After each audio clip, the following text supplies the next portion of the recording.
ओम नमो भगवते वासुदेवाय। आप सभी पर भगवान विष्णु की कृपा सदैव बनी रहे। आज हम शुरू करेंगे माघ मास माध्यम का 7वां अध्याय। यमदूत कहने लगे, मध्याह्न के समय आया अतिथि, मूर्ख पंडित, वेद पाठी या पापी कोई भी हो, ब्रह्मा के समान है, जो रात्रि के थके हुए भूखे ब्राह्मण को अन्न जल देता है।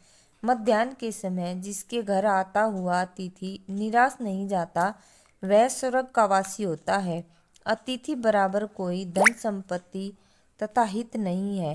बहुत से राजा और मुनि अतिथि सत्कार से ब्रह्मलोक को प्राप्त हुए हैं। जो एक समय आलस्य से भी अतिथि को भोजन करा दे, वह यम द्वार नहीं देखता। केसरी ध्वज से वैवस्वत देव ने कहा था कि जो कोई इस कर्म भूमि मृत्युलोक से स्वर्गलोक जाने की इच्छा रखता हो, वह अन्न का दान करे। दूत कहता है कि यमराज कहते हैं, अन्न के बराबर दूसरा कोई दान नहीं है।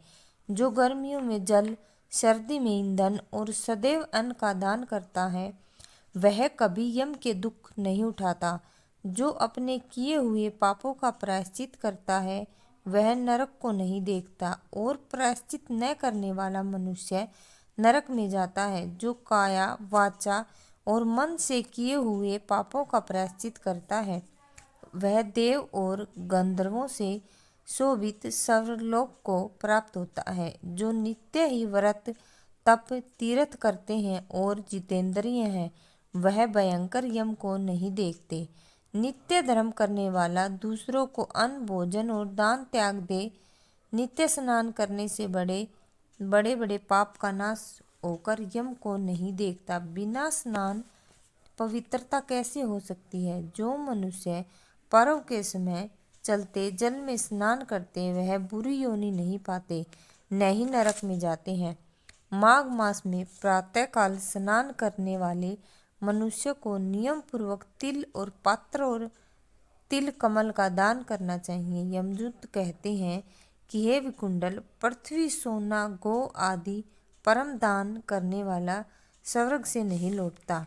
बुद्धिमान पुण्य अतिथियों, व्यतिपात, संक्रांति आदि को थोड़ा सा दान करके भी बुरी गति को नहीं प्राप्त होता। सत्यवादी, मौन रहने वाला, मीठा बोलने वाला, अक्षमाशील, नीतिवान, किसी की निंदा न करने वाला, सब प्राणियों पर दया करने वाला, पराय धन को तृण के समान समझने वाला मनुष्य कभी नरक नहीं जाता।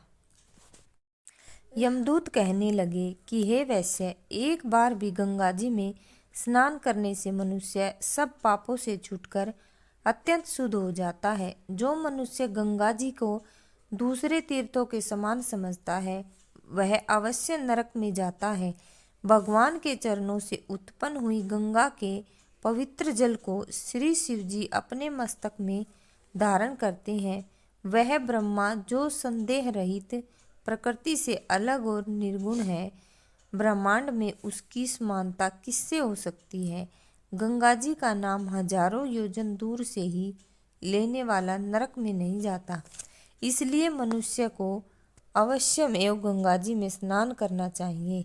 हे वैश्य, जो ब्राह्मण दान लेने का अधिकारी होकर भी दान नहीं लेता, वह आकाश के नक्षत्रों में चंद्रमा के समान है।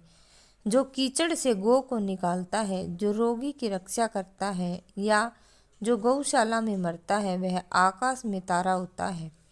प्राणायाम करने वाले मनुष्य सदैव उत्तम गति को प्राप्त होते हैं।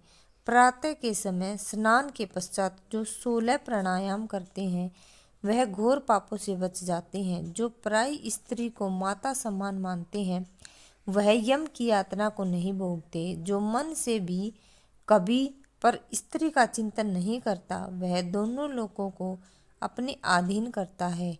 जो पराये धन को मिट्टी के समान समझता है, वह स्वर्ग में जाता है।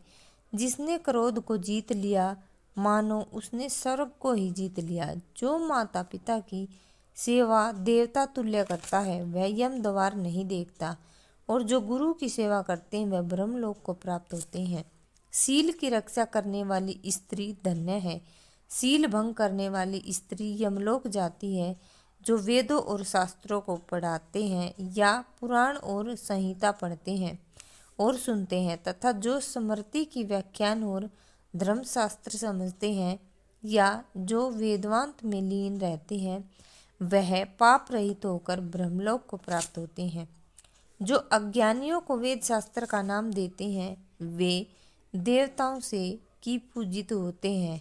यमदूत ने कहा कि वैसे श्रेष्ठ यमराज ने हमको वही आज्ञा दे रखी है कि तुम किसी वैष्णव को मेरे पास मत लाओ। हे वैश्य, पापी लोगों को इस संसार रूपी नरक को पाप करने के लिए भगवान की भक्ति के सिवाय दूसरा और कोई उपाय नहीं। भगवान की भक्ति न करने वाला मनुष्य चंडाल के समान समझना चाहिए। भगवान के भक्त अपने माता पिता दोनों के कुलों को तार देते हैं और उनको नरक में नहीं रहने देते, और जो वैष्णव का भोजन करते हैं वह भी भगवान की कृपा से श्रेष्ठ गति को प्राप्त होते हैं। बुद्धिमान को सदैव वैष्णव का अन्न खाना चाहिए, इससे बुद्धि पवित्र और मनुष्य पाप नहीं करता। बंद कर। ये सुना हमने माघ मास मातम का 7वां अध्याय। अब हम सुनेंगे माघ मास में सुनी जाने वाली धर्मराज की कहानी। एक बुढ़िया माई थी, वह व्रत नियम बहुत रखती थी। एक दिन उसे भगवान के घर से यमदूत लेने आए। बूढ़ी माई यमदूत के साथ चली गई। आगे गहरी नदी बह रही थी। बूढ़ी माई डूबने लगी। तब यमराज जी ने पूछा, माई गाय दान की हुई है क्या? तब बूढ़ी माई ने मन में गाय माता का ध्यान किया तो गाय माता प्रकट हो गई और उसने गाय माता की पूंछ पकड़कर नदी को पार कर लिया। आगे गई तो काले कुत्ते खाने के लिए दौड़े। तब यमराज ने कहा, बूढ़ी माई, काले कुत्ते को रोटी खिलाई थी क्या? तब बूढ़ी माई ने मन में कुत्ते का ध्यान किया तो कुत्ते वहां से चले गए। आगे चली तो काले कौवे बूढ़ी माई के सिर में चोंच मारने लगे। तब यमराज जी ने कहा कि हे बूढ़ी माई, ब्राह्मण की बेटी के सिर में तेल लगाया था या नहीं? बूढ़ी माई ने ब्राह्मण की बेटी को याद किया तो काले कौवे वहां से चले गए। आगे गई तो पैरों में कांटे चुभने लगे। तब धर्मराज जी ने कहा कि हे बूढ़ी माई, चप्पल दान की थी या नहीं? तब बूढ़ी माई ने याद किया तो चप्पलें उनके पैर में आ गई। आगे गई तो चित्रगुप्त जी ने यमराज से कहा कि किसको लेकर आए हो? तब यमराज जी ने कहा कि बूढ़ी माई ने तो दान पुण्य तो बहुत किया है, पर धर्मराज का कुछ नहीं किया, इसलिए इसके आगे के द्वार बंद हैं। तब बूढ़ी माई बोली, मुझे 7 दिनों के लिए धरती पर जाने की आज्ञा दे दो। 7 दिनों तक मैं कहानी सुनकर उद्यापन करके वापस आ जाऊंगी। बुढ़िया माई वापस धरती पर आ गई। पूरे गांव में खबर फैल गई कि बुढ़िया माई तो भूतनी का रूप लेकर आई है। जब वह अपने घर गई तो उसके अपने बेटे बहुओं ने भी दरवाजा बंद कर लिया, क्योंकि सभी डरने लगे थे। तब उसने अपने बेटे बहू को समझाया कि मैं भूतनी नहीं, मैं तो धर्मराज जी के कहने के अनुसार यहाँ आई हूँ। वापस आकर मैं नियमानुसार धर्मराज जी की कहानी सुनूंगी और उसका उद्यापन करूंगी। उसके बाद परलोक चली जाऊंगी। यह सुनकर बेटे बहू ने उद्यापन की सामग्री लाकर दे दी, लेकिन कहानी का हुंकारा नहीं भरा। तब बुढ़िया माई पड़ोसन के पास गई और कहानी सुनने के लिए कहा। पड़ोसन ने कहानी सुनी और हुंकारा भरा। बूढ़ी माई ने 7 दिनों तक कहानी सुनी और 7वें दिन कहानी सुनने के पश्चात उद्यापन किया, सभी सामान दान कर दिया। तब धर्मराज जी ने बूढ़ी माई के लिए विमान भेजा। विमान देकर सभी गांव वाले स्वर्ग जाने के लिए तैयार हो गए। बूढ़ी माई बोली कि मेरी कहानी तो मेरी पड़ोसन ने सुनी है, इसीलिए मैं अपने साथ सिर्फ अपनी पड़ोसन को ही लेकर जाऊंगी। गांव वालों ने बूढ़ी माई के पैर पकड़ लिए और धर्मराज जी की कहानी सुनाने का आग्रह किया। कहानी सुनने के बाद सभी गांव वाले विमान में जाकर बैठ गए। धर्मराज जी के यहाँ स्वर्ग में पहुंच गए। तब धर्मराज जी ने कहा कि मैंने तो बूढ़ी माई को लाने के लिए कहा था, आप सभी गांव वालों को क्यों ले आए? तब बूढ़ी माई ने कहा कि हे धर्मराज जी, इन सभी ने मेरी कहानी सुनी है, इसलिए सभी को कहानी का आधा पुण्य मिलना चाहिए।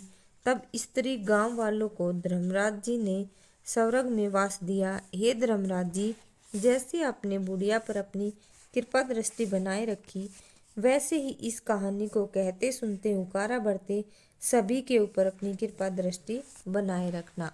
बोलिए धर्मराज जी की जय।